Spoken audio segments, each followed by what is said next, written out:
begin. Good evening, everybody. Call to order has been done. We'll go to the minutes of August 19th, 2025. Is there a motion? Move to approve, subject to modification. Is there a second? I'll second. Going through page 1.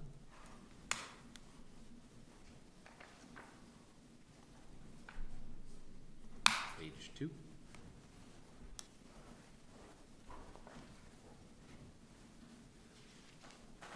Page 3.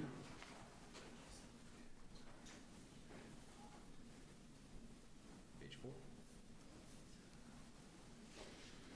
Hearing no modifications, all those in favor of adopting the minutes say aye. Aye. Aye. No nays, the ayes have it, the motion carries. Next, public comment. This would be a moment for people to make a public comment. It does not have to be anything on the agenda, but it can be. If it is something that is on the agenda, you may want to wait until the agenda item comes up. And if you could limit your comments to 2 or 3 minutes. Is there anybody in the room who wishes to make a public comment? Shape, come on up. Mike. Thank you. Chapin Kaner, resident. This is going to be the shortest speech I've ever given you. I'm just going to remind you, another season's gone by not allowing anybody under 18 to volunteer in this town and making it arduous to volunteer as an adult. And so I challenge you to start treating volunteers who are willing to work on our trails, our parks, and our public lands as the asset that they are and not a liability. Thank you. Thanks, Chapin. Is there anyone else who wishes to make a public comment? Oh, we have one person online. If they wish to make a comment, if you could just chat and let me know. Okay, let's. Give a moment.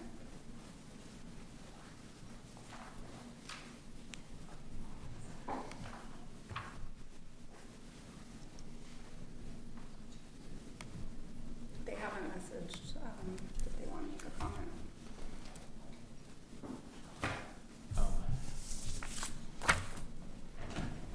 I suppose we could reopen if we. Yeah, if they change their mind and type in later, I can let you know. All right. Okay. Okay. Then that would bring us to interviews and appointments for the Community Justice Center Advisory Board. We have 2 candidates, and there are more people who would be applying at our next meeting. But wondering if it would make sense to have both candidates come up at the same time. Would that be acceptable? So Brant and Richard.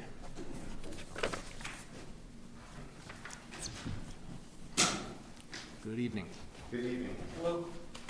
So, first of all, thank you very much for applying.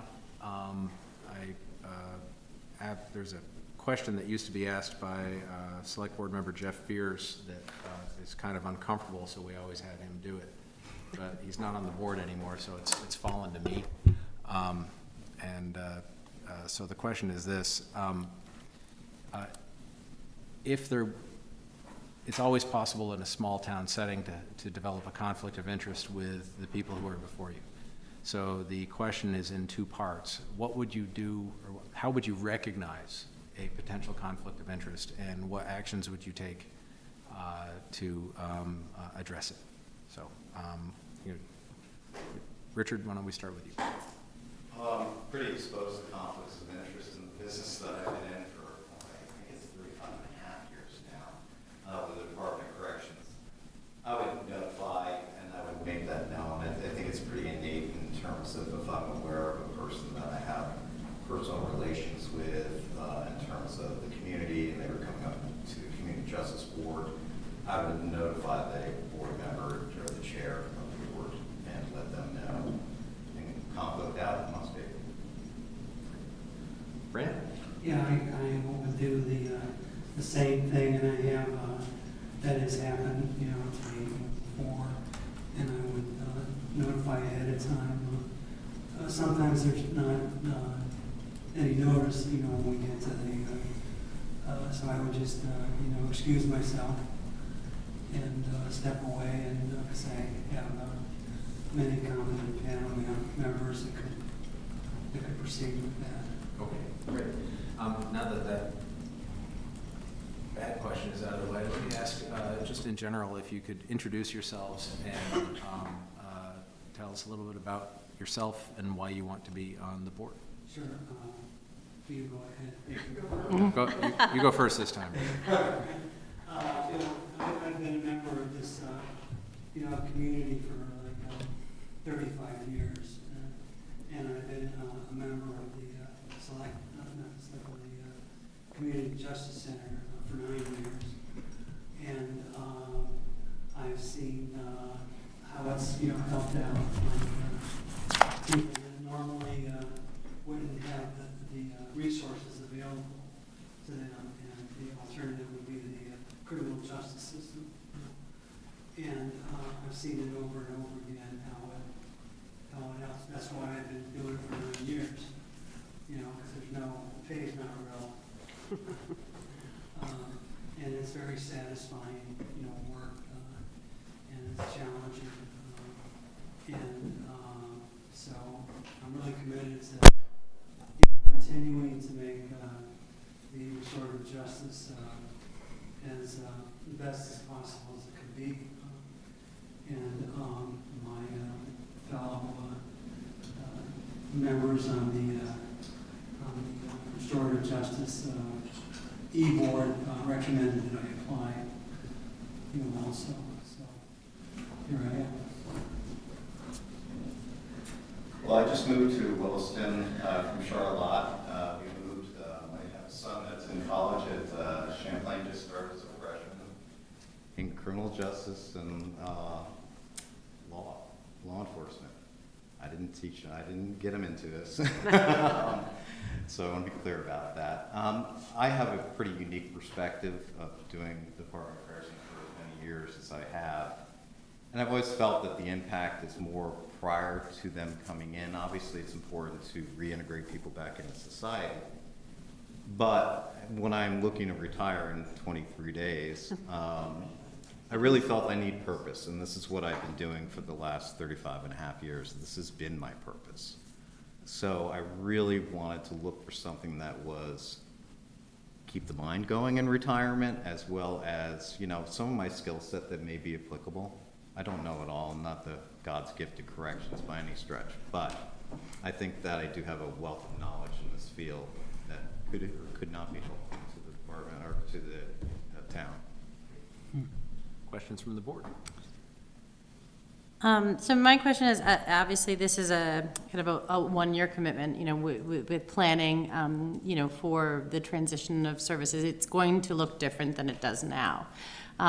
What are your initial hopes and goals for the future of the CJC? Not just a little thing, here in Williston. Yeah.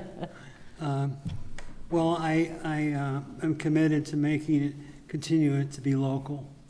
That's really, important. If it gets watered down, that would, I would fight for it not to get watered down. And I would not hesitate to go forward with that. Because sometimes it takes that kind of, diplomacy, but, straightforwardness to make things, happen. And I would work collaboratively, with other advisory board members too, because I've experienced a lot of wisdom and amongst the other members who also have experience, with that. So I think that, we have a really good history of helping CJC, and I'd like to continue that. Now, nobody knows exactly how it's going to come into focus, so we're all waiting to, to see how that's, going to be. And we've been told that there is going to be local input, so that's going to be really, critical. And I assume that the board would want that, but I make no assumptions. Well, given that I'm relatively new to this aspect of it from this side, I mean, there is some history working with the diversion boards back in the early 90s, but I think it's, for me, I have an open mind about what it is, because I'm not really sure 100% what this is. And the transition, actually, when I just moved here, the first paper I got from the Observer was about the transition. I'm like, bing, there you go, Rick. There's an idea for you to help either the transition or to stay. I don't have a dog in the fight. But wherever I could be a good capacity or use with my experience and some of the other players in this piece of transition or non-transition, I think that would be good. Oh, sorry, I'm gonna go first. No, go ahead. So, Rick, could you talk a little bit about sort of what kind, thank you for the resume, it was really helpful, but what kind of work you did that's more akin to what this, to the CJC work? Yeah, I was a rehab counselor for a year in Ohio when I got out of college, and I have a degree in sociology. And then I was a Vista volunteer also for a year. You know, I'm just going to say it, being a parent to two kids is like, gave me a lot of experience, grown now. Being on that, you know, CJC for like, for 9 years, that has given me like a lot of experience. Well, I actually had a different question for you, Brant. What? Back to Rick. I actually had a different question for you, which I'll ask you since you're talking Thanks for answering. Because I know you have experience because you've got 9 years. Yeah. A question for you was. Oh, sorry. Yeah, that's all right. Do you, it's given Rick time to think about his answer. And it's nice that you guys aren't competing. It's not like one spot, so I think. No, you know, no, and yeah. I think you're making a wise move, like applying, you know, for your retirement. Thank you. Brant, do you think you could be, I mean, this is going to be a change. Are you comfortable that you can work cooperatively to help the change happen and not just continually fight for what we have now? Are you comfortable that you'd be able to work as a transition agent? Oh, yeah, yeah, you know, collaboration is very important, and cooperation, and I've always done that, and I always will, you know, that's, you know, you know, if something is not right, and I think the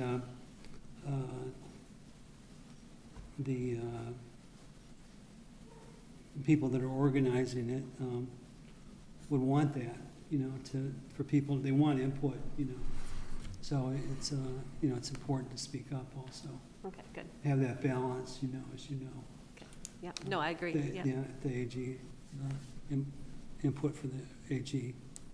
And now to you, Rick. Like the restorative justice kind of, what? I think a lot of what I do has a lot of restorative principles in it. I mean, it's not always black and white in the incarcerative world, out in the field. In my many different jobs within the department, field, facility, central office, there's always that level of compromise and deciding, you know, what is the better good, right? Mm-hmm. So I'll give you an example. Somebody that, the guys are, my population that I work with specifically is out of state in Mississippi as we speak. And I'm 1,300 miles away from them. We have the ability to email. I go down and see them, going in a couple weeks, say goodbye to them. But they do know that they can talk to me about things that potentially would get them in trouble, like substance abuse. And that's a huge piece of what's going on in our system. And I look at it from a recovery person's perspective. If you're willing to reach your hand out, if you're willing to do this, I am more than willing to help you. And even if you're not willing, I'm still going to try to help you. So I think I'm kind of based that way. Some people may call me a hugger in the system. I don't care. I think it's what's the better good, right? For me, and that's always been that way. Okay, thank you. Thank you. Kind of where I was going, I guess, you know, like, there's going to be changes in the way the CJC is currently maybe being ran. You know, what do you both, how do you feel about, you know, the changes that are coming, and what do you think we should be more, what do you think would be more helpful? What would be more helpful, what? In the changes? I can't think of a great way to word it, but.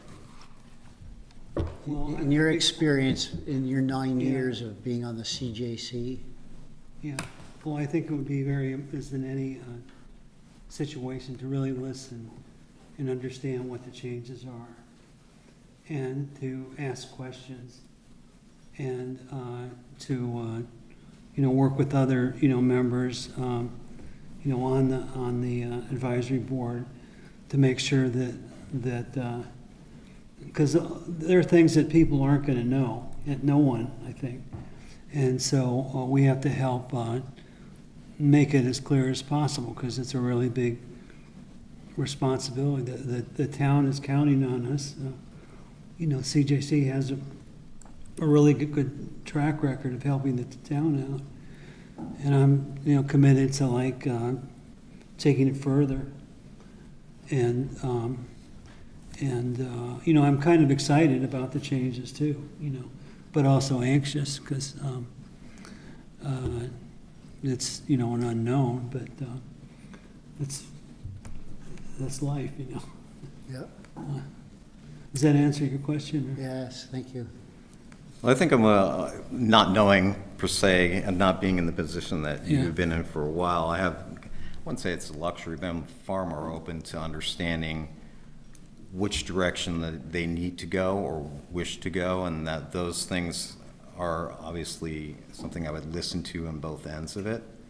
When I looked at them transitioning, I was like, well, I do know a lot of the key players in the department as well as, recently getting out of there.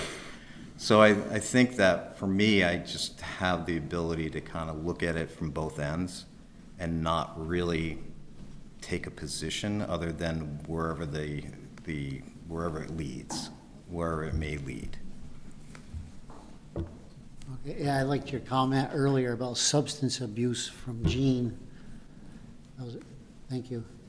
Thank you.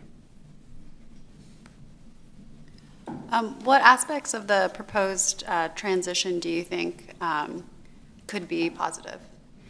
Okay, I think that the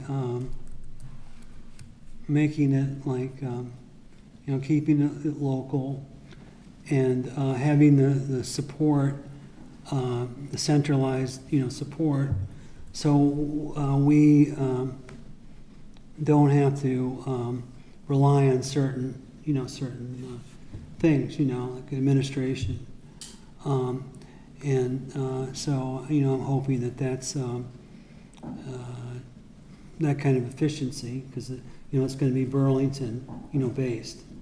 So that'll be like a resource, and we'll be like less encumbered with the administration, because it'll be focused in Burlington. And that's very, exciting, so we can focus on our mission,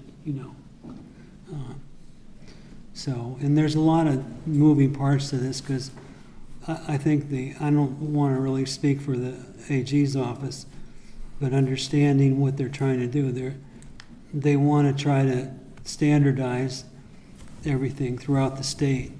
And, each town is like, there are differences in towns, like Burlington's different than Williston. So that's, I think that's the challenge, to make sure that Williston is well served, Hi. Anything to add? Can you just repeat it again for me? I was listening to what you were saying. Yeah. What aspects of the proposed changes do you think could be positive moving forward?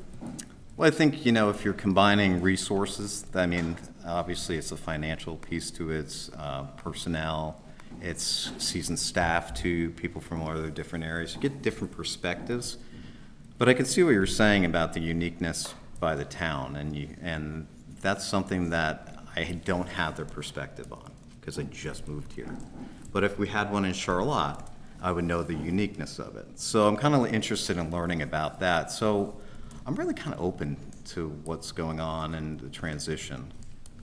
We've had a lot of transition in the department over the years, and some of them I didn't agree with, some I do, and I just move forward knowing that this is where we're going. I'm not much of a politician by any stretch, though my parents would argue with me.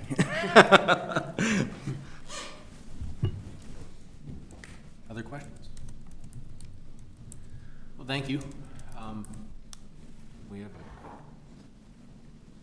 there are 3 other people who are applying next meeting, How many spots do we have? 7, so 5. I was gonna say, we should probably wait and consider them all together, but if there's only 5 candidates for 7 spots, yeah. Chair would entertain a motion. I'll move to appoint Brant Dingan and Richard Byrne to the Community Justice Center Advisory Board for the unexpired 1-year terms through June 30th, 2026. Is there a second? Second? Any discussion on the motion? All those in favor say aye. Aye. Aye. There are no nays. Carries. Congratulations and Thank you. Thank you. I appreciate your time. And Rick Matt says hi. Oh, I was going to ask you. I was like, I did a little research before I came here, and I saw your 2 names. I was like, okay. I was saying in the parking lot that you used to advocate for putting my clients in for more time. Oh, that's not That's not true at all. That's not true at all. Not in the slightest, no. No, you're, But they apparently by now are going to be doing more time, given our latest change. we'll talk. Yes. Thank you both. Thank you. Yeah. So, next on the agenda, Green Mountain Transit Assessment Study Overview. Aaron, if you can do a little introduction, and Peter and Michelle. Sure. Green Mountain Transit is working with consultant Reframe Labs on a strategic roadmap study, and consultants Peter and Michelle are here tonight to provide an overview and facilitate discussion. There had been materials sent to you in advance to help guide that, so I'll turn it over to them. And for that full disclosure, Peter and I are very good friends, and I don't think there's any decision point that would be a conflict of interest. But, I officiated his son's wedding a couple of weeks ago. Pretty close friends. Yeah, I haven't gotten your bill yet, but. yeah, no, I'll send it. Anyway, welcome. Okay, thank you. Thank you very much for having us tonight. I think we have about 25, 30 minutes on the agenda. We'll try to be efficient with the time, but just by way of introduction, Aaron mentioned, I'm Peter Plumeau. This is my colleague, Michelle Hobbs, and we are Reframe Lab based here in Chittenden County. We're a small consulting firm that works with public and private organizations of all types and all sizes on, I guess we'll call them, thorny problems. And I would say what GMT has in terms of its local assessment structure and model and its overall funding situation, probably not surprising to hear me say, but is a little bit thorny right now.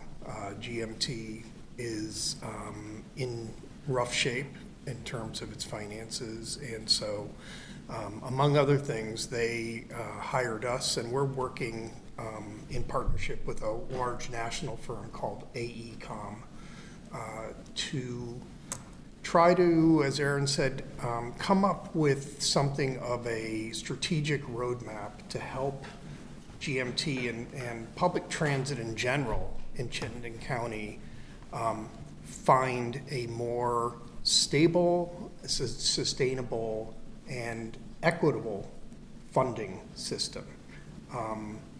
And each of the GMT member communities, of course, contribute annually, both for fixed route service and for paratransit service, as well as a small part of their capital funding. The formula, if you will, that's all based on is at least 20 years old and needs updating, to put it bluntly. So we have been, for the last month and a half or so, meeting with the municipal members of GMT, with its board members, with various stakeholders at the state, regional, and local levels to get their perspectives on this funding situation. And tonight we're hoping to ask a few questions. I'm going to turn this over to Michelle in a moment. And get your thoughts, perspectives, insights on what's working well, what isn't, what Williston would like to see, and so forth. And once we're done with that part, we'll just come back and tie it up, tell you where we're going next. So with that, Michelle? Thank you. Thanks for having us. I'll start with a really easy question. There's no right or wrong answer. I'm just curious how many of you have taken Green Mountain Transit from or to Williston? Yes. How was that experience? It was many years ago, but Yes. it was fine. I took it from my home in Williston to get downtown Burlington for classes. And how many of you know other people close to you, close friends or family that have taken the bus? Just anecdotally, yeah? Yeah? A lot of students taking it to, Uh-huh. school. Right. Mm-hmm. I always like to understand the perspectives and experiences of folks as we talk about transit, and understand your own experiences is also relevant, but you are here as representatives of your town and your constituency. So we're really trying to understand those unique perspectives that you bring here today. We've kind of categorized the questions in kind of 4 areas: value and future role, funding model and regional options, barriers and opportunities, and finally, capturing some additional perspectives. So the first question I have for the group, and feel free to raise your hand or offer, what value does GMT currently provide to Williston residents, businesses, and community priorities, particularly in mobility, equity, and economic development? What does that look like to you from your perspective? I think it probably helps young people get around, they can't afford a car yet, still working a job to save up enough money to buy a car. I see the benefit to our town as a bit lopsided, because I think that we benefit more from folks coming into the town versus on Green Mountain Transit than necessarily folks in Williston using Green Mountain Transit to leave the town to do other things. So I think we're benefiting more from it in that perspective than our own, citizens, like, again, going elsewhere with it. But I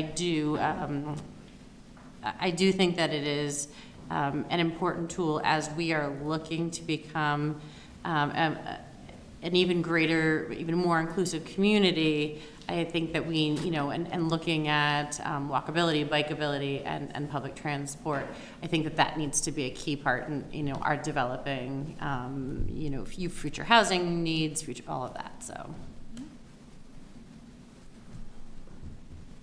I just keep thinking of, basically the big box stores are big, I guess I don't know this. I think that they are big users of public transport for the employees and for the customers to get there.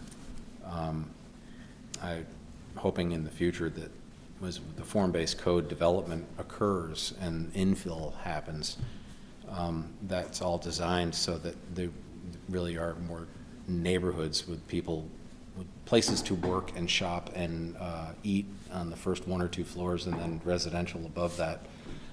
But people can't stay in their neighborhoods forever. So, and not only that, people who might work in those places might not actually live in the neighborhood. So public transportation would be absolutely critical going forward. Other perspectives? Go ahead. All right. So looking ahead and knowing you've done some planning and thought about what role transit plays in the future for Williston, and thinking about how should GMT's role in the overall regional transit system evolve to best support Williston's future needs. So looking ahead, how do you see that align, or what's coming to mind specifically in terms of GMT's role? Yes, how does that, the demographics of the riders of yesterday versus today and versus the demographics do you think are going to be the new riders of tomorrow? thinking about, right, who are the riders of tomorrow for Williston? If there are riders, as you imagine them, and they could be very well how you describe them today, is there something about the future of Williston and the development patterns or land use that they should consider, particularly around GMT service? If I could interject, I believe your new town plan says quite a bit, very specifically about the need for investment in transit and so forth. I don't know, just thinking about Michelle's question right now, what kind of alignment is there? What do you think maybe needs to happen to transit to kind of make your plan come true? I think in terms of like our town plan, in terms of our growth management and our growth center, it aligns well with kind of the current, transit line, and having some accessibility to the current line, which is great and again important in the vision of this walkable, bikeable, publicly transported thing. We have talked in the past about, some sort of transportation hub in town. And I think that, as we're looking at some development, I think that that's going to play a key role, would also encourage folks to utilize public transport more. So to me, that would be the next step in developing our public transport. Yeah. So I'm always hesitant in responding to questions like that because I know being on the board, it's easy to just say, and I want the best for free. I do think that going forward, we are going to have more public transportation with possibly a hub and possibly connections from Taft's Corners, maybe not every 15 minutes or every hour, but sometime during the day between the village with the town offices and the schools and the school and the library, and what will ultimately be the population center of the town, which is going to, has a good shot of being Taft's Corners in that area at some point. And again, I always, again, hesitant to say things like that because I know that things cost money. And it's easy to say stuff like that and just, think that there's a transportation magic wand or something. So, but that's. If only. Yeah. It's right here, my bag right there. Yeah. Yeah. Other thoughts, perspectives? I think the only time I've really used public transportation is if I travel, I go to a foreign city, like I was in New Orleans in January and I took the trolley everywhere. It was a way to get around the city because, you fly down there and stay at a hotel or a B&B or something, and then you need a way to go from point A to point B. And the only way to do that was with public transportation, or if you go to Washington, D.C. or New York City, the subway or the different buses that you use. It's always a challenge for me to learn how to use them, but I recognize that without a car in another city, that's the only way I can get around. I guess as this area grows, it's going to become more and more important that, the public transportation is from places where the public are going to want to travel to and from, like that. I think realistically, we're talking about some kind of a hub at the center. To me, public transportation is most important for those who either can't afford or choose not to have maybe multiple vehicles for their family. And I just don't think it's feasible to do it much more than a robust, safe, consistent Taft's Corners loop. I'll shift the conversation over to money, referring the magic wand. To what degree are you familiar with GMT's current financial assessment model, funding and assessment model? How tangible is that to you at this moment? Again, no bad answers. And I should say, Aaron, I think Eric or you included like a little one-pager in the agenda packet. Yep, that was part of the materials. I remember having a conversation because there was some discussion of changing the model, which was going to cost Williston more. And my antenna went way up, and I said, that's going to be a fight. But I don't remember the specifics of it at all. Well, as I said, it really hasn't changed much in over 20 years. About a 4% increase per year on average is what everybody has seen. The only time you would see a significant change in your assessment would be if there was a major service level change. And even that has kind of been relaxed, if you will, in the last couple of years.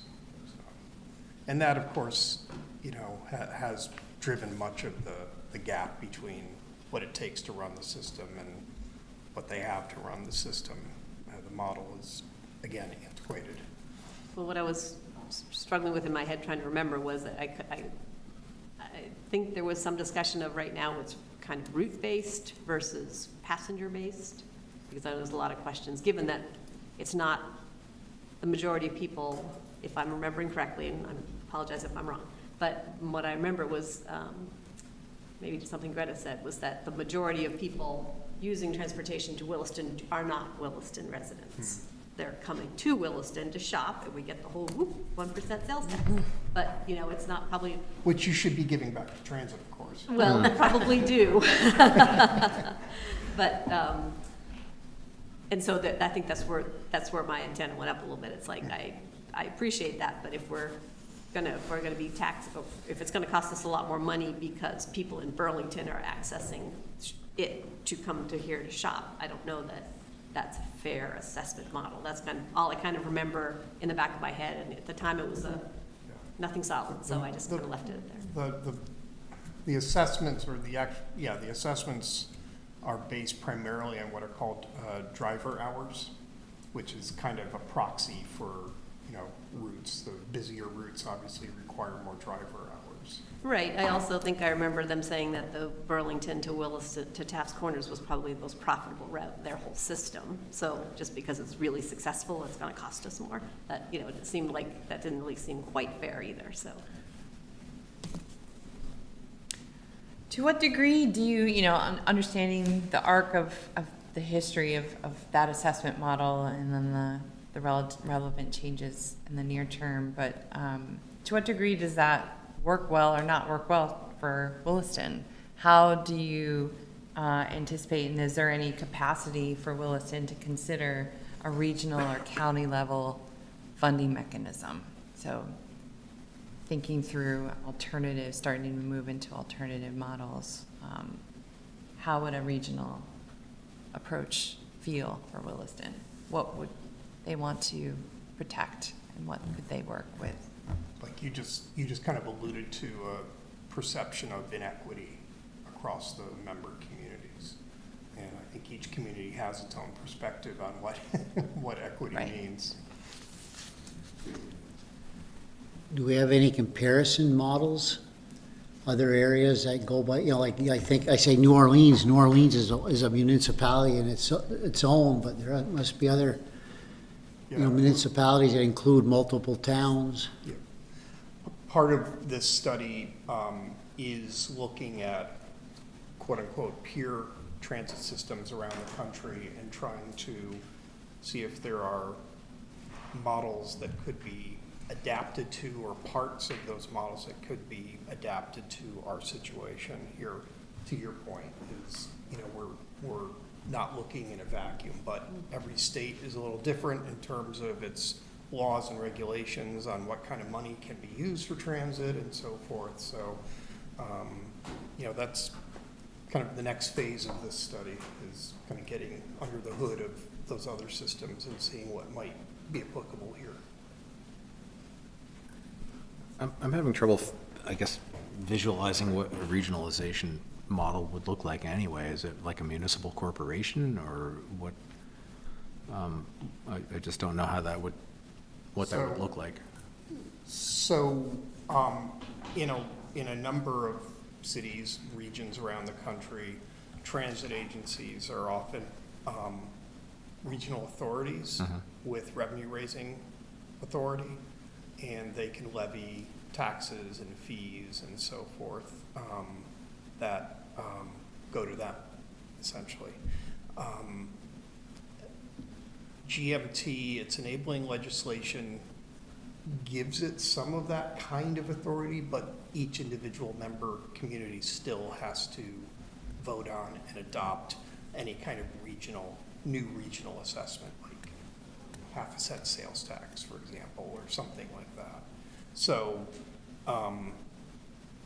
that's the kind of thing we're talking about, is some sort of model that is, maybe partly an assessment across all towns that's the same, and then some sort of increment based on your service level or whatever, and then something else. But we really don't know at this point.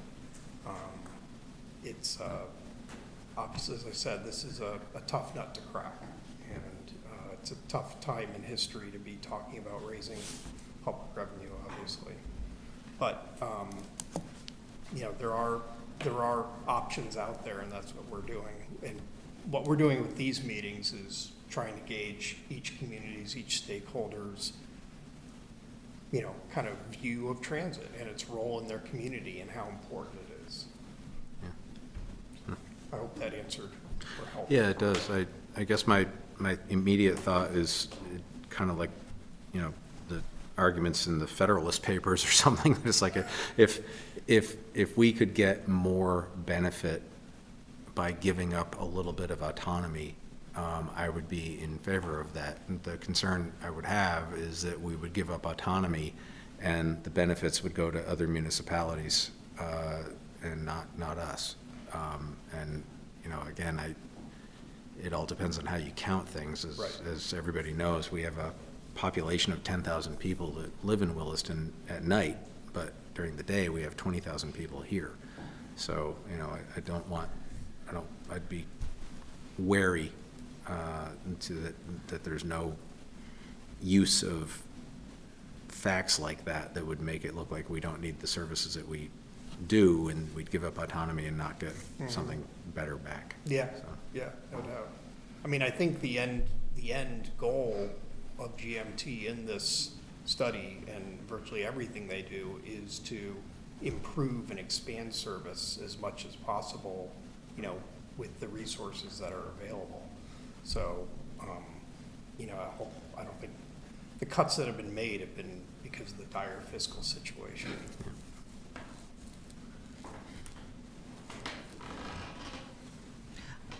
Any other perspectives in regard to what would prevent Williston from supporting those changes? You mentioned the autonomy and the ratio, the benefit, the cost benefit basically to Williston. What other assurances or incentives or measures could help Williston address concerns like that? What does that benefit look like to Williston in particular? I would not be able to answer that quite Yeah. specifically, but I think in general it would look like more trips, and again, maybe more service to the village, and just thought process of going forward, that it plans out as Williston's growth increases, that we get more transportation. It's an extremely general answer. Sure. We want better things. So. Are you running for office, Ted? Yeah, no. Not this time. I've noodled on this and I can't really figure out an answer to it, but it would be interesting to, if the majority of the benefit of GMT to the town of Williston is supporting our businesses. And yes, I understand there's 1% sale tax and they pay property tax, I get all that, but if there's a way to incorporate that business voice into that, do they value it? Are they willing to subsidize in some way? Because people who get to vote in Williston are not the businesses.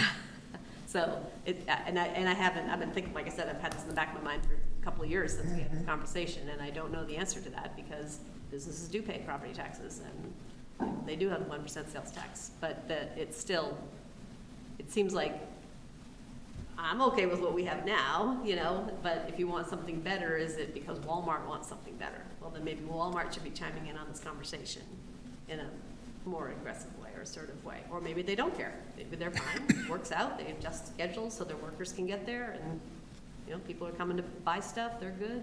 I wouldn't want to try to, it feels like that's a voice that I can't speak for, well. No, we've heard a number of communities have talked, and stakeholders have talked to us, asked about like the role of the business community in this discussion. And, you know, so you're certainly not alone in raising that as a consideration. For me, I see it as kind of banking on Thinking the the same hope of thing. future need, and like really planning for that. Like, you know, the need may not support additional lines or service right now in Williston, but I want, and I hope that part of the conversation, you know, in changing things and whatnot, is that, you know, we anticipate this growth, and that we want in that process to you know, to have Williston kind of be at the center of some of that growth, and understanding that, you know, that we want to make public transport a centerpiece of our growth, and so we want public transport to help us through that process, and have that in mind in funding models and things like that, that, you know, we anticipate more future need, and prioritize that.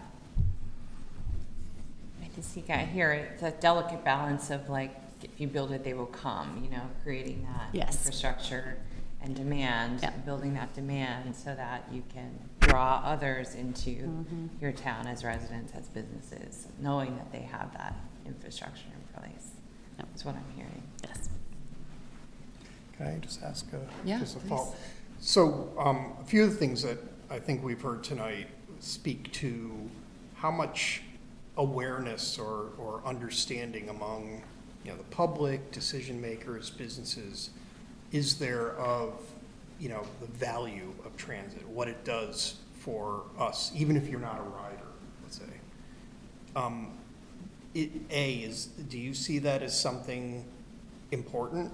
And B, you know, do you see maybe an opportunity for GMT to do more of that kind of, you know, education, advocacy, whatever you want to call it? Yeah, I mean, absolutely. I think all of our you know, our students should, you know, understand the public transport system. But I definitely think, you know, PR is needed and some marketing of the system. You know, and I think targeting kind of some of that at you know, the younger students, and how that connectivity is available to them too. So, and I think, I mean, no, we haven't talked about it, but also the environmental, you know, sustainability, and you know, kind of, we have an energy plan within town, and so the role that Green Mountain Transit plays in our sustainability and our energy plan goals as well, I think cannot be understated. So. Yeah, I think that I do commute up and down Route 7. There's always a bus on that road, and I always think, thank God there's not 8 more cars or 10 more cars, or whoever's on that bus instead of on the road with everybody else. So there's certainly that, but I do think there are a lot of people like me who are like, thank God they're on the bus, but I'm not. So that's the tricky change, you know. Yeah, and the that's- National Public Transit Association years ago did a little marketing campaign towards decision makers in Washington for transit funding, but they just kind of did a photo down a city block, showed one bus and then an equal sign and like 40 cars going off into the distance. Right, yep. But you still need to get those 40 people out of their cars and into the bus, and that means safe, consistent, you know, Yes. frequent. I would wager that that most residents of Williston do not have a firm understanding of what public transportation does for the town or for the community. I think if you ask most people, their answer would be, I don't take the bus and I don't know. And so, you know, if there was a public outreach that talked about the benefits that the system already provides, so that people know what they're getting, what they're paying for, and then the added benefits of something that might come in the future, I think that would be a very, very valuable exercise. Great, thank you. I think it's an uphill battle maybe, because when I was a kid, everybody at school that went to school took the school bus. Today, probably most of the kids down there are dropped off by car. Nobody rides a school bus anymore. So there's a lot of change is going to have to be taken into effect. And there's educational reform happening alongside in terms of what the state is planning, and so new considerations to think about as well. We're, I think, about at the end of our time slot, Yes. and I just want to open up just final thoughts, questions, insights, observations And around GMT or And then I'll spend a minute just telling Yeah. you where we go from here. regional collaboration, any other things that came up while we were discussing in that conversation. Understanding, I guess, how other communities, you know, are able to do this with multiple municipalities, you know. Yeah, again, you know, that is a key part of our study, and that we're gonna hopefully, I don't think we'll find a magic bullet, but maybe, you know, one from column A, one from column B, in terms of how different peer systems around the country are addressing. This is not a unique issue, by the way, for Chittenden County. Around the country, big and small systems are all facing all kinds of fiscal issues. So, you know, on the one hand, it's kind of nice to know you're not alone, but on the other hand, everybody's asking everybody, what are you gonna do? What are you gonna do? What are you gonna do? So thank you very much for your time, really appreciate it.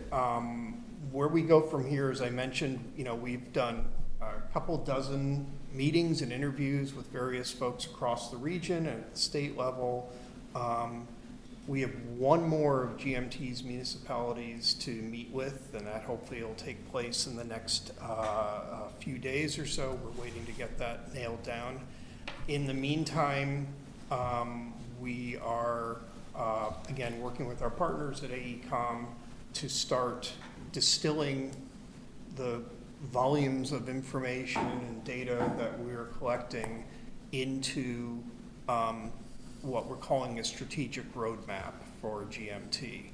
And that will likely include some near-term kind of low-hanging fruit things that can be done to build foundations for more substantial changes over the next few years. That may include, you know, municipalities, you know, being, obviously they'll be part of the discussion, but there may be changes to the assessment model, may involve legislation at the state level. You know, another kind of wild card is what's happening with the federal money, which is very, very important to transportation and particularly to public transit. So we still have a ways to go, but we're nearing the end of this first phase, and over the next couple of months, we'll be developing the recommendations. And we're hoping to have another meeting to bring all the communities together in the next month or so to kind of feed our findings back to them and make sure we kind of got it right and didn't misrepresent anything. So, anything else? Good luck. Thank you, Bill. Yeah, That thank you. didn't sound facetious at all. Thank you very much. You're welcome. Thank you.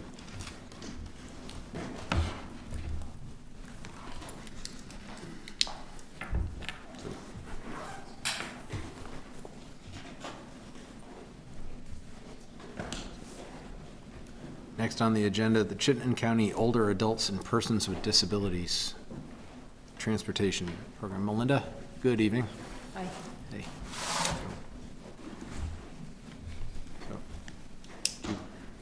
Okay, so following that, I'm going to give you a picture of the O&D program funding. The Chittenden County Older Adults and Persons with a Disability Transportation Program supports community members through affordable transportation to medical appointments, access to fresh food at the grocery store, and social visits with friends and families. Green Mountain Transit contracts with Special Services Transportation Agency to provide the service. And the O&D Transportation Program serves individuals who live more than 3/4 of a mile away from a bus route, using combination of lift-equipped vans, sedans, and minivans, along with volunteer drivers who use personal vehicles to give rides to O&D users. So you have to be 60 years of age or older and/or live with an ADA-defined disability to be eligible for the program. There's no income requirement, application or physical exam required. And partner communities and organizations set their own individual criteria for trip eligibility. Myself and Shirley oversee the program for the town and approving its use for individuals and monitoring the services that are provided. Williston does have one restriction in place for use. There's a limit of 2 round trips or 4 one-way per week for the social personal category per week. Select Board can set any trip restrictions as a matter of policy. About 75% of the overall trips are for medical purposes. So the program uses federal funding through the Vermont Agency of Transportation for 80% of its cost, with a 20% local match. An organization or municipality can overmatch based on its overall program needs. And the table that's in your memo summarizes the use of the program by Williston residents in the last 3 fiscal years. As you can see, the vast majority for medical trips, some shopping vocational trips, and social personal trips as well. And the town was informed earlier this year that the federal funding for the FY26 grant awards has been reduced. And then there's also a table summarizing the expenses and cost shares the last 3 fiscal years and what was awarded in FY26. So you can see that the costs have been going up. Well, they went up from 2024 to 2025, and the funding has been decreasing. The total cost for services in FY25 was just under $145,000, and there's a decrease in grant funding from $100,000 to, or a little over $100,000 to $78,000 in FY26. And it's probable the demand for services will increase in FY26, given the trends of the last 3 fiscal years. So we're anticipating at minimum a funding deficit of $44,000 may exist. The average cost per trip in FY25 was about $64, and the trip cost is variable depending on different factors. So we also included a graph showing the expenditures by trip type over the last 3 fiscal years. So based on recent demand and the current funds available, it appears at some point during the fiscal year, the trip expense will exceed the available funds. So we've presented some options for you to consider. Number 1, you can designate funds to fill the service expense gap as needed. And one possible pool of funds is community projects funds. Number 2, you can advocate to V-Trans for added grant funding. This was suggested by Green Mountain Transit because mid-year adjustments are made based on the usage of funds throughout the state. Some places, some organizations or towns might underuse the service while others might use more of it. You can revisit the trip parameters policy to add limitations and cap category usage for non-medical trips, but this is likely to have a small fiscal impact given the preponderance of medical trips. And staff is not recommending any limitations be put on the medical category. And then 4, you can conduct outreach to solicit additional donations from users of the service who have the ability to pay. But again, this would likely result in a small fiscal impact. Or you can use a blend of these different options and continue to monitor throughout the fiscal year. You should also be aware of the impact on the FY27 budget under development this fall and winter. This FY26 federal, it's not anticipated that the federal reductions will be restored in coming years. And the FY26, any fix would be with one-time funds, and a sustainable adjustment would need to be built into FY27 budget moving forward. Okay. I guess it's the population's fault, everybody's getting older. I know it's very useful for older people, they use it for like their chemotherapy and radiation treatments, it's important. I have a clarifying question. So if someone were to go from their home to the hospital and back, would that be 1 trip or 2 trips? That would be one round trip, or, yeah, I guess it would be 2 trips. Yeah, that would be considered 2 trips, I think. Is that right? Okay. And $64 a trip seems awfully high. Is there any discussion around trying to get that lower, or is that like an option 5 or? Yeah, I'm not sure. I guess, I guess that would have to do with how much the drivers are paid, and also vehicle maintenance and How many people are on the van? Yeah. The cost goes up. Right. The fewer people on, the cost goes up. So. I mean, there may have been discussions around trying to coordinate trips better so that there's more people on the van, but I'm not sure how much effect that will have. Williston is still pretty rural, and I know there's some people, they need the wheelchair ramps. Mm-hmm. I'm sure that adds expense to it. Yeah. They need help getting on and off, or, Not just an Uber driver, huh? yeah, they're not Ubers. Yeah, right. I think it makes all the sense in the world to ask V-Trans for additional grant funding. Yep, I don't that's- see why we yeah. wouldn't do that.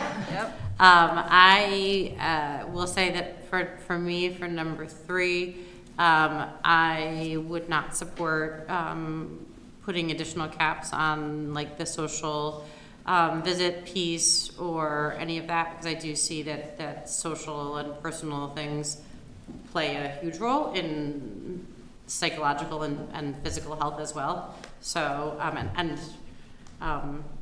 I will also say that I think that the, Community Projects Fund, that this is the kind of thing that, the ARPA original fund was intended for, was to restore, community programs and get, bring ways to bring the community back together after, the community had been so separated from COVID. And so I would support the use of the Community Projects Funds to fill whatever funding gap is left after V-Trans gives us additional grant funding. I agree with Greta. Thank you, Greta.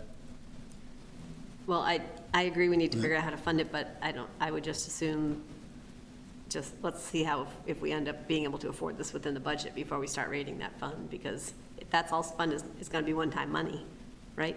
So what do we do next year? So I think we need a longer term, either we need a longer term solution or we need to expect that we're gonna be adding this to the budget next year, Yeah, so. oh, I expect, well, I think for this year, I think, Yeah. using the community projects fund, but I think looking forward to the future, I think we need to figure this is gonna be part of our budgeting process.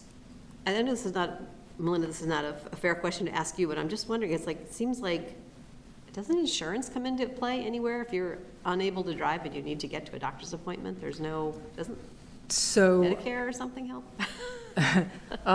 So Medicaid, there is a separate program for users of the service who are Medicaid eligible, and that's a separate funding pool. Medicare doesn't, Medicare won't, It probably all depends on the GAP plan they have. yeah, I guess. So if these are people, so we're talking about a population of people who do not qualify for Medicaid. So, I mean, I think it would be complicated to figure out how to ask them to contribute or have them contribute, but it seems reasonable. I mean, if I was in a position of needing transportation and I couldn't drive and I had no one to take me and the SSTA is gonna come and get me, that'd be great. You know, I think I wouldn't be insulted to ask to pitch in, but I think that would be a complicated thing to figure out. So maybe not this year, but yeah, I'm kind of surprised. It seems like. I mean, something like a copay, kind of. Copay, yeah. A transportation Yeah, copay. No, exactly like that, yeah. This gets back to the points Ted was making in the earlier discussion. Its numbers have definitely risen since GMT does not service the village anymore. So we definitely see the impact of that. Interesting. I also think this is the kind of thing that, you know, talking about conducting outreach, the folks who are using this service know about this service and what this service does, but I do not feel like the greater community knows about this service and knows where the funding source for this comes from and what's available to folks. And so I do feel like, you know, this is the kind of thing that could benefit from having a greater public awareness so that folks, you know, could choose to put, you know, their own funds to it, maybe who aren't personally using it even, you know, because this is such an important program, and everybody knows somebody who would qualify for this service. Yeah, it's a life-saving service. I know people who would otherwise not take their treatments if they didn't have this. You know, it's life-saving for some people. So what's the FY '26 anticipated shortfall? About 45,000. Yeah, I mean, not sure exactly what you guys need, Aaron, but I would be I echo everyone else saying, I don't think we should cap or change or cut services. At least, you know, we have a conversation in the budget about next year, what we need to do, but I agree that we shouldn't be changing those costs now. I just as soon just let it ride, and if we really need to, we either decide later in the year, it's just gonna be a deficit this year, or in a pinch, we could use the community projects fund. And you could do that after you're ready. Exactly, yeah, that's right, yeah. Yeah, and it does seem like the mid-year reaching out to V-Trans is the priority option, so we can explore what that results in, and then have a better idea of where we're at, and then come back with a plan that's refined based on what we find out. I would be interested, Aaron, if there's any other municipalities that does have any kind of like a transportation copay kind of deal, so. Yeah, I'm not aware of any, but, Maybe they're all having this conversation. Yeah. I will say, in comparison to other communities, Williston is really pretty generous in terms of what it covers, and I think that it's really a valuable service, so like, you know, we were talking about, the majority is for the medical appointment, so. Yeah. Right, and this is a population of people who probably aren't accessing the rec center or the park, or, you know, this is a service that the town can provide for them, so. Well, that might be interesting too, when we get into, if we're really talking about a $50,000 add to the budget next year, kind of what other municipalities are offering, and we could reject it and say we want to continue with what we have, but it might be good to know. Yeah, it probably would be. I mean, I don't consider this to be overly generous. You know, and far be it from me to criticize other municipalities, but maybe they're just a little too stingy. But this is this is a bad situation. Where the federal government is cutting back on something that is really useful and works and is a social benefit, and we are left with filling in the gap or telling, some of the 1,657 trips for medical that might not happen, or the social trips that they're not allowed to get that transportation anymore, so, yeah. The other option that's not in there, which is what I did last year, is in April, I just reached out and said, hey, do you have any more funds? And so they just reallocated from accounts that weren't using them. Okay, So. that'd be cool if we did that. Do that too. Do that. That too. Yeah, we just have to have a match, so which we'll come up with. All right. Yep. So do you have what you need? I think from- so. It sounds like all options minus option 3, and we'll start off with option 2. Okay. Thanks, Melinda. I do want to give credit to Melinda, who presented that on the spot. She wasn't planning to do that, so I want to give her my gratitude. Okay. And you're staying for our next thing? Yeah. Affordable Housing Monitoring Report. So on to affordable housing.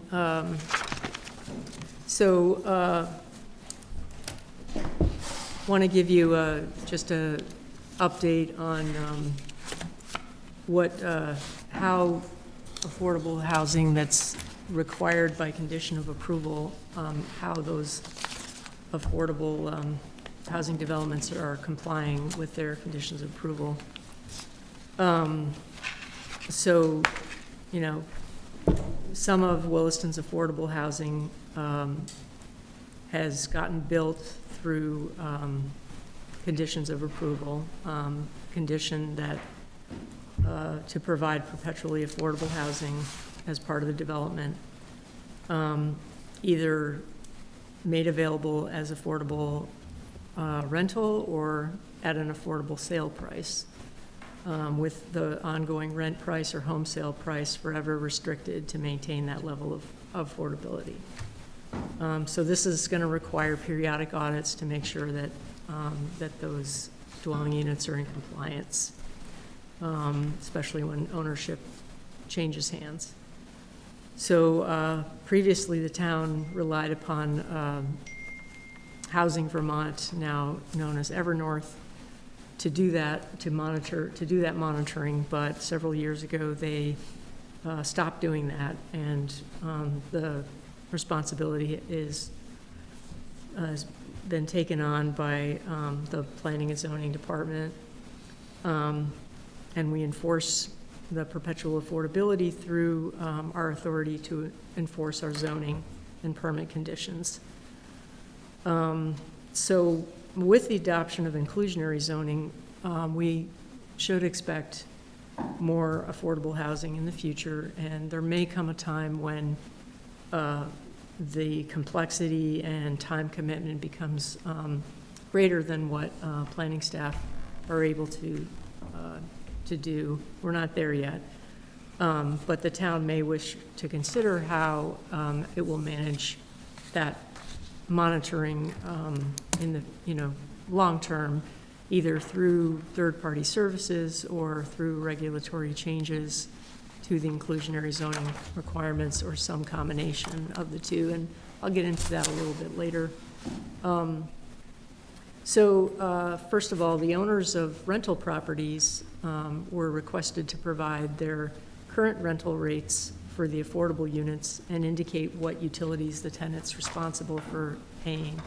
And then we then compared these rates with the current maximum allowed rental rates established by Vermont Housing Finance Agency, and taking into consideration the utility allowances established by Vermont Housing Authority. That's just self-reported, Melinda? What's that? That's self-reported? You just call up and say, what are you charging? I give them a worksheet to fill out. They fill it out with their current rental rates, and there's some degree of trusting, but I do also verify by their rental rates are usually on their website. So I go and I kind of take a look at what the typical rental rates are, and kind of double check it. Great, thanks. So all affordable dwellings that are rental units that are listed in that table are in compliance with the affordability provisions of their conditions of approval. And notably, many of the rental units meet stricter affordability thresholds than is required. Some, a lot of them are renting at 80% area median income levels, where they're only required to rent at 100% median income. So that's the positive side of the story, is that generally, when it comes to rental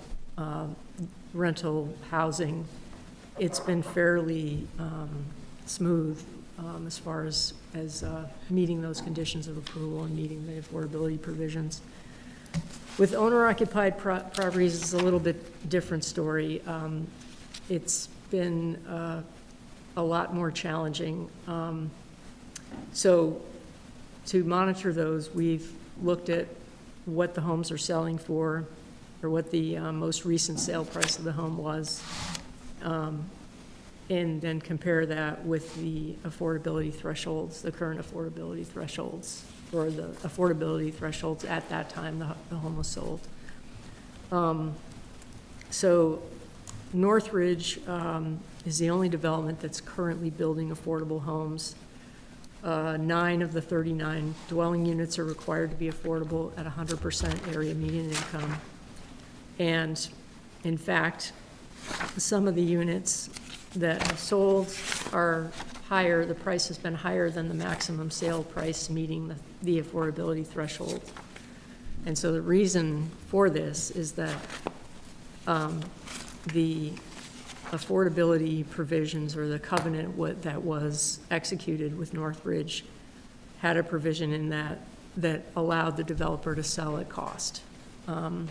So if the cost of building that home exceeded the affordability threshold, they could still sell the home at cost. And they had to submit an affidavit of costs saying, yes, our costs are, exceed the affordability threshold and so forth. So early on, I think it was possible for Northridge to meet the affordability provisions, and then as the years went on, during 2022, interest rates doubled, and the cost of construction has pretty much skyrocketed over the last few years. So it's just been really challenging to build affordable homes, and we've heard this also through other developers and other affordable housing developers, that you basically, it's costing $500,000 to build a single dwelling unit, and $375 per square foot. So we're, given that, we are concerned. There's a number of developments in the pipeline that have promised affordable housing, affordable for-sale housing. So we have concerns about how that's going to play out. We no longer have that provision in the bylaw that allows the developer to sell at cost. But personally, I just wonder how they're going to make it happen. Given this environment, maybe it's going to be extremely challenging.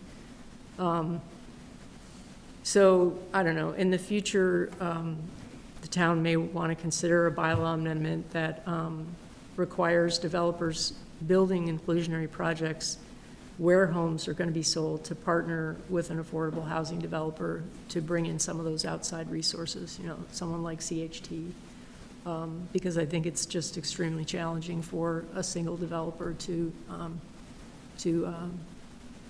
have that, to have access to a lot of the funding streams that are necessary to make this happen.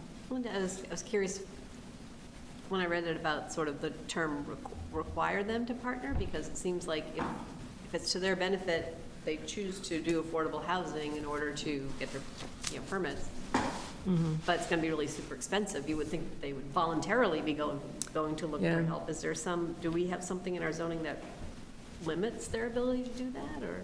No, we don't, and we've encouraged some developers, try to encourage them to partner, but CHT, they have their own criteria, and they have a lot of projects in their pipeline as well. So they're, and they're virtually, one of the only affordable, big sort of affordable housing developer out there. There are others, but, it's, and also, they're facing a shortfall of federal resources that they used to rely on as well. So, Seems to be a theme. it's just, yeah, unfortunately, it's going to be a challenge. Affordable housing, I think, it should be what something that a police officer or a fireman could afford too. Yeah. The only people that are buying these homes are people coming in from out of state to pay cash. Well, that is, that's an issue too. That's driving up the cost of homes. So we should be building smaller homes for our people that live here and not building bigger homes for the out-of-staters to come in. Is what the problem is, but getting the developers to build smaller homes they're not going to do it. Well, that's also, I think the problem is, I think what Melinda's saying is that they can't do it and make any money. So you can't tell a businessman he's got to go do something that's not going to make him any money. So that's the rock and the hard place that they're in right now. I think some of the developers would be more than happy to, do their 9 units out of their whatever to get their permit, but if they're going to take a loss on it, they'd rather probably just pay the fine, and that's not really going to get us anywhere. So, or the fee, whatever we have, if you decide not to do that. So until there's what the term they use, they'll like pencil it out, and until it can be penciled out, they're not going to build houses at a loss. I drive around Essex and South Burlington, you see all these small 1,000-square-foot homes. You know what their cost? They were homes that people that worked here could afford to live in, could afford to buy. So there you have it. I don't know what the answer is. There's opportunity in the rental market, and it's just a lot challenging with owner-occupied homes. I think, when we've talked with like Matt, and we've looked at the planning maps and things, these bigger developments with these bigger houses, there's going to be fewer of them just because there's fewer available plots of land. So theoretically, going forward, we'll see more of these multi-unit dwellings and things like that, which would be more conducive to having affordable housing and, Yeah. right? Is that, Yeah, sure, yeah. I like the plot map that was included in our materials, because it really shows, some of our neighborhoods that could be affordable, and that's why I think it's important that we keep those neighborhoods viable and attractive and, robust, not just older homes falling into disrepair, but really keep them as places people want to live, because there's more than a few neighborhoods that would fall in the right category.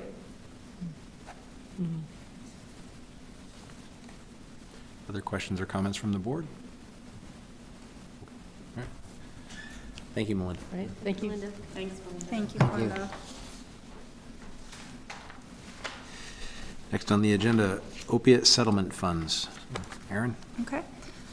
The state of Vermont has entered into another settlement agreement with Purdue and its owner, the Sackler family, that will bring in $22 million in settlement funds. Again, this is similar to situations you've already heard.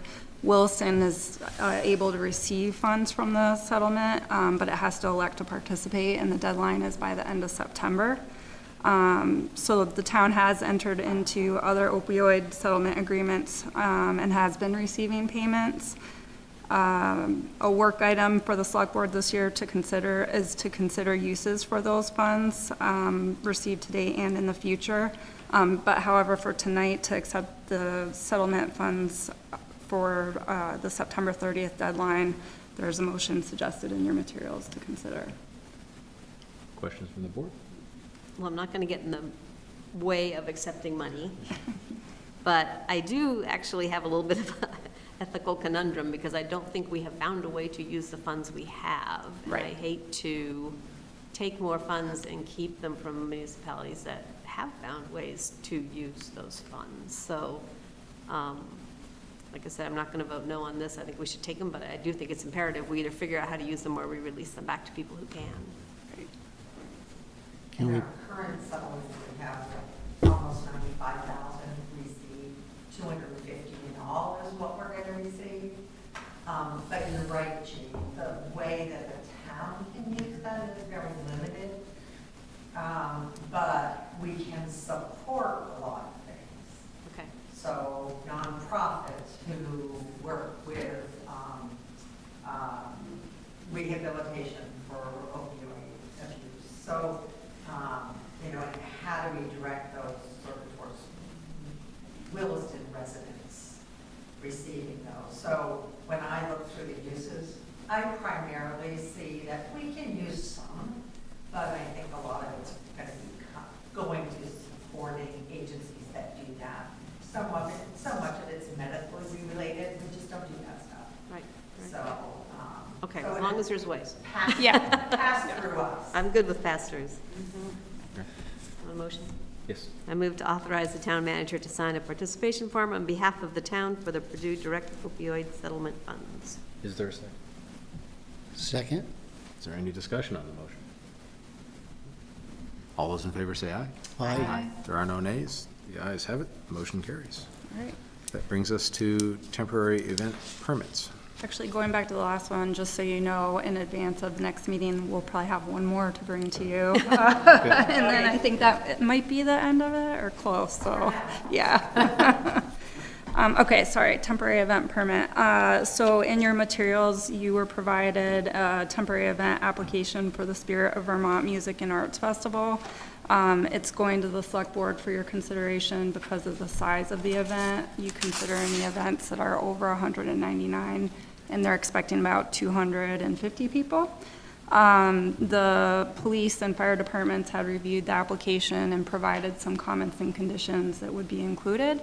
And now at this point, we're just looking to see if you have any questions or concerns. I feel like this festival, or this very similar festival, they've had this before, right? This is not new. Yeah, so they said it's their third annual, but Right. it's the third name that they've had as well, so it, I was gonna say it's changed, and I only noticed in the email address that it was Red Barn Gardens. I was Yes. like, when I looked at the map, I was like, I'm pretty sure this is Red Barn Gardens, but it doesn't really explicitly say that, but yes, yeah. yeah.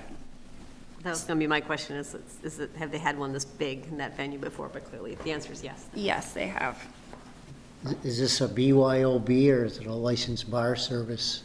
We're anticipating that they're gonna have liquor service, so that hasn't come in as an application yet, but you would have to approve that as well at a future meeting. But in the application, they did say that, I think it's foam brewers who Foam usually, brewers. yeah. Further questions? If not, a motion would be in order. Move to approve a temporary event permit for the Spirit of Vermont Music and Arts Festival at Red Barn Gardens. Is I'll there- say it right there. Is there a second? Second? Any discussion on the motion? All those in favor say aye. Aye. There are no nays. The ayes have it. Motion Get carries. to vote on that one. Next, managers report. The first item on the manager's report, actually, I'm really glad that Shirley and I are here to present to you that Susan Leonard has been hired as our first human resource director, and we're expecting that she'll start around September 22nd. She has decades of professional HR management experience, including, I think it was 9 years as the City of Burlington's HR director. She also had been a director at a higher ed prior to that, so she has a lot of relevant experience. And we are really excited that she'll be joining us, so. That's really good. I noticed office space seems to have been moved around already, and Yes. getting prepared. It is clear and ready for her to decorate. Parking lot project, actually, I'm really excited. Tonight's the first night I'm seeing the lights in the project. So those were installed in late August, and the next step of the project is for the EV charging stations, and then the ballot box and then the deposit payment box will be installed, and then I think that completes the project.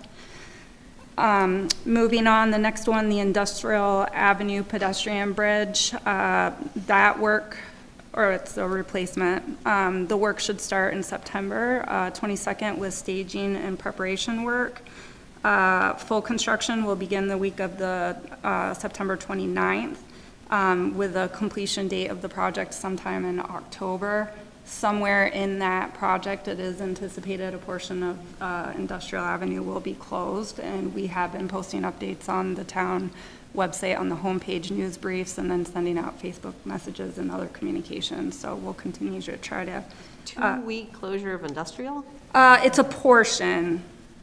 Well, It's in the area of the bridge, yeah, But yeah, it's gotta be, I mean, you close 6 feet of the road, it's still closing the whole road. absolutely, yeah, Wow, that's gonna be a mess. yes. You should tell the state folks, though, because maybe they could take advantage of that road being closed. Yeah, It's gonna be, 2 weeks is a long time. yeah, I know Bruce, communicates with them quite a bit, but I know he will try to minimize that as much as possible. Speaking of bridges, also in your materials, there was a memo provided from Senior Conservation Planner David Maroney regarding the Allenbrook Bridge. And there were actually 3 options for you to consider or give us guidance on in terms of either leave the bridge as is, as it continues to deteriorate and pose liability risk. Another option is to remove a portion of the bridge so that, because people are still going across it, even though it's clearly marked as do not enter. There's just not a way to prevent that unless a portion of the bridge is actually removed. So that's another consideration. And then the third is to install additional support under the sagging section. Not exactly sure what that would look like in terms of feasibility or cost, though. So I know that the memo intended to give you that background information and seek guidance on how you wanted to proceed. I laughed when I read this, too. It's like, is there any way we can? Yeah, I mean, the bridge is coming out anyway, and I think to reinforce a bridge that's failing and has potential liability issues doesn't make sense to me, so. Especially if the temporary supports are not, it's still a liability. It's not Exactly. fixed correctly, so. Exactly, and if doing nothing means, again, continued liability, we can't continue to do nothing. We don't even let 17-year-olds plant trees in this town.